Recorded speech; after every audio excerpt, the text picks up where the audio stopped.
Visakha YCP పశ్చిమ నియోజకవర్గ సమన్వయకర్త మాజీ ఎమ్మెల్యే మల్లా విజయ్ ప్రసాద్ ఇళ్లు కార్యాలయాలపై ఈడీ పంజా విసిరింది.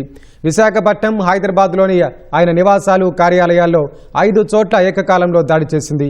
ఈ ఉదయం నుంచి బీహార్కు చెందిన ఈడీ బృందం విశాఖలోని విజయ్ ప్రసాద్ ఇంట్లో సోదాలు జరుపుతోంది. వెల్ఫేర్ గ్రూప్ ఆఫ్ కంపెనీల చైర్మన్గా అవకతవకలకు పాల్పడిన కేసులో సోదాలు నిర్వహిస్తున్నట్లు సమాచారం. దాదాపు 3,000 కోట్ల రూపాయల అక్రమాలు జరిగినట్లు తెలుస్తోంది.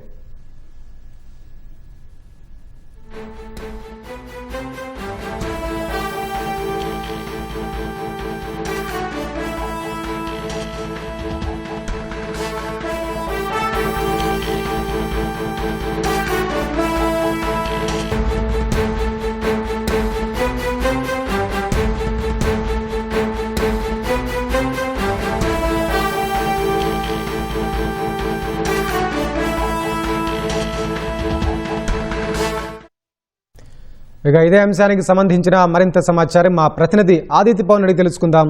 ఆదిత్య పవన్, చెప్పండి, వెల్ఫేర్ గ్రూప్ ఆఫ్ కంపెనీల్లో అక్రమాల వివరాలేంటి?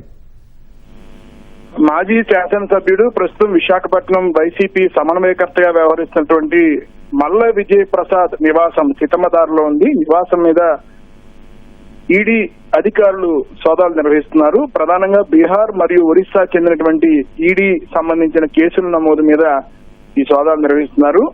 వెల్ఫేర్ గ్రూప్ ఆఫ్ కంపెనీస్ గతంలో స్థిరాస్తి సంబంధించినటువంటి వ్యాపార కార్యకలాపాలు కొనసాగించారు. ఆంధ్రప్రదేశ్ వెలుపల ఒరిస్సా మరియు ఇతర రాష్ట్రాలు, ఒరిస్సా, బీహార్, ఇతర రాష్ట్రాల్లో కార్యకలాపాలు కొనసాగించారు. ఈ కార్యకలాపాలు కొనసాగించిన సమయంలో చేసినటువంటి అనేక అవకతవకల మీద ఒరిస్సాలోను, బీహార్లోను, ఇతర ప్రాంతాల్లో పలు కేసులు నమోదయ్యాయి.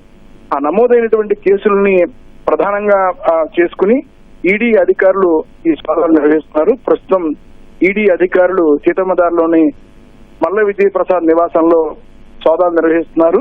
అలాగే గతంలో కూడా జరిగినటువంటి అనేక అవకతవకల మీద కూడా ప్రస్తుతం ఈడీ అధికారులు విచారణ చేస్తున్నారు. గతంలో కూడా ఒకమారు ఈ తరహాలోని ఈడీ అధికారులు సోదాలు నిర్వహించారు, కేసుల మీద దర్యాప్తు చేశారు. ఇది 2వ మారు దర్యాప్తు కొనసాగిస్తున్నట్టు భావించుకోవచ్చు. స్థానికంగా ఉన్నటువంటి సిఆర్పీఎఫ్ అధికారులు రక్షణ పరంగా కూడా వారికి సహకారాన్ని అందించారు. ప్రస్తుతం అయితే సోదాలు కొనసాగుతున్నాయి. ధన్యవాదాలు ఆదిత్య పవన్.